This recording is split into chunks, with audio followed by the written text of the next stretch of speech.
In front of me is Nokia 6300, and let me show you how to use secret codes on this device. So first of all, just make sure that you're in your home panel, because from main settings you will be able to provide another code right here. However, if you will open some particular app, for example, let me pick the gallery, right here you will not be able to provide the number, so it's the best to be just in your home panel. And now enter the first secret code, which is *##06#. And as you can see, thanks to this code you can reach your email numbers pretty quickly and easily. Tap on OK to close it.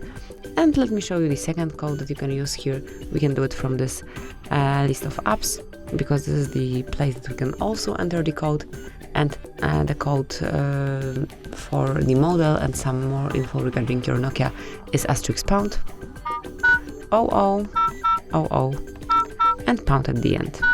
And as you can see here, you've got Nokia model, so it's Nokia 6300 4G, and then you've got the variant and some further details, also the date of production. Tap on OK to close it, and that's it.